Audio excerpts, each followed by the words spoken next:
तो आज बात करते हैं इंडियन एनर्जी एक्सचेंज मतलब IEX की। हाँ, IEX। 11 जून को इसका शेयर करीब 10% नीचे आ गया। हाँ, काफी तेज गिरावट थी वो। 214 रुपए से गिरकर सीधा 188 रुपए के आसपास। क्या हुआ एकदम से? हाँ, देखो, इसका जो ट्रिगर रहा वो बिजली मंत्रालय की एक खबर थी। बिजली मंत्रालय? हाँ, उन्होंने मार्केट कपलिंग के मुद्दे पर ना स्टेक होल्डर्स की एक मीटिंग बुलाई है।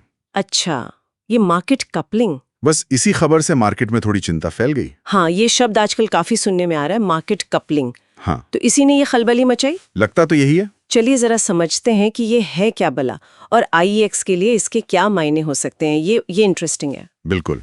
देखो, अभी तक का जो सिस्टम है ना, उसमें पावर ट्रेडिंग में खासकर दाम तय करने में IEX का दबदबा रहा है। हाँ, मतलब एक तरह से मोनोपोली जैसी स्थिति थी उनकी प्राइस डिस्कवरी में। सही कहा, एक तरह का एकाधिकारी था। ज्यादातर बिजली का सौदा, उसका भाव सब IEX पर ही तय होता है।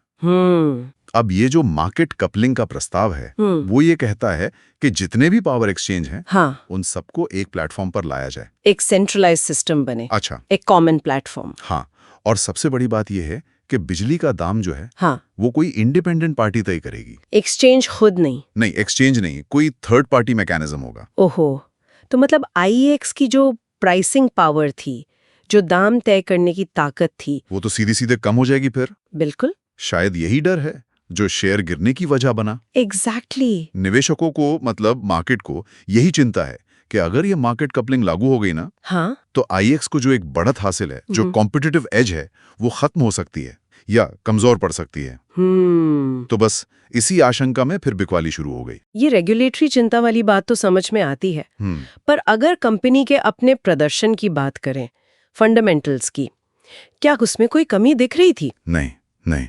और यही बात इस गिरावट को और ज्यादा ध्यान देने लायक बनाती है। अच्छा। कंपनी के फंडामेंटल्स तो देखो काफी मजबूत हैं। अभी जो मार्च तिमाही यानी Q4 FY25 के नतीजे आए थे, हाँ, मैंने देखे थे। नेट प्रॉफिट 117 करोड़ था। पिछले साल की इसी तिमाही से 21% ज्यादा। 21% ग्रोथ, ये तो काफी अच्छी है। और ऑपरेटिंग मार्जिन देखो, 86%, बहुत शानदार है ये। 86% मार्जिन, ये तो कमाल है। और बिजनेस वॉल्यूम, ट्रेडिंग वॉल्यूम कैसा था? वो भी अच्छा बढ़ रहा था। पूरे फिस्कल ईयर 2025 में देखें तो 121 अरब यूनिट्स ट्रेड हुए। और अकेले मई 2025 में ही करीब 11,000 मिलियन यूनिट ट्रेड हुए। ये साल दर साल 14% की बढ़ोतरी है। 14% वॉल्यूम ग्रोथ मई में, ठीक है। और इतना ही नहीं, जो रिन्यूएबल एनर्जी सर्टिफिकेट्स हैं, RECs, हाँ, उनकी ट्रेडिंग में तो 65% का जबरदस्त उछाल था मई में। 65%? हाँ। तो मतलब बिजनेस अच्छा चल रहा है। तो इसका मतलब तो साफ है कि ये जो गिरावट आई, ये कंपनी के अंदरूनी कामकाज की वजह से तो बिल्कुल नहीं है। नहीं, ऐसा नहीं लगता। ये पूरी तरह से बाहरी अनिश्चितता, रेगुलेशन का डर और मार्केट सेंटिमेंट का खेल लग रहा है। फिलहाल को यही लग रहा है। गिरावट की मुख्य वजह रेगुलेटरी अनिश्चितता और उससे जुड़ी आशंकाएं ही हैं। लेकिन सवाल यही है कि अगर मार्केट कपलिंग वाकई लागू होती है, तो भविष्य में, मतलब लॉन्ग टर्म में, IEX के बिजनेस मॉडल पर असल में कितना और कैसा असर पड़ेगा? हाँ, ये अभी पता नहीं है। ये अभी साफ नहीं है। वैसे गिरावट से ठीक पहले शेयर का ट्रेंड कैसा था? शेयर ने अप्रैल के अंत से एक अच्छी चाल पकड़ी थी। करीब 190 रुपए के लेवल से बढ़कर जून में 215 रुपए तक पहुंच गया था। अच्छा, मतलब बढ़त में था। हाँ, बढ़ रहा था। और फिर ये खबर आई और धड़ाम से नीचे 188 रुपए पर आ गया। तो जो हालिया तेजी थी, उस पर ये एक शार्प करेक्शन है।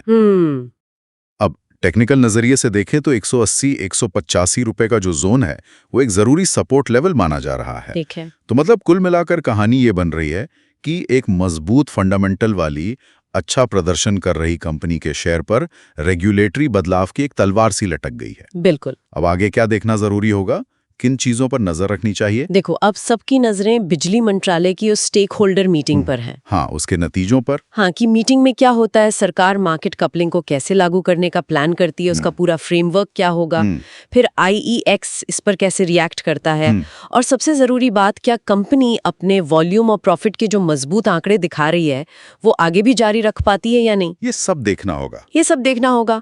और बड़ा सवाल यही है कि ये जो डर मार्केट में दिख रहा है, ये हकीकत में कितना बदलेगा, या ये सिर्फ बाजार की एक जरूरत से ज्यादा प्रतिक्रिया थी। तो मतलब निवेशकों के लिए अभी इंतजार करने और देखने वाली स्थिति है। तस्वीर अभी पूरी तरह साफ नहीं है। हाँ, बिल्कुल, वेट एंड वॉच। और देखो ये पूरा मामला एक बड़ी बात भी हमें सिखाता है क्या? कि कैसे रेगुलेटरी बदलाव या सरकारी नीतियां किसी भी सेक्टर की बड़ी अच्छी खासी स्थापित कंपनियों के लिए भी अचानक से एक बड़ी चुनौती पेश कर सकती हैं। सही बात है। भले उनके फाइनेंशियल्स कितने भी शानदार क्यों ना हो।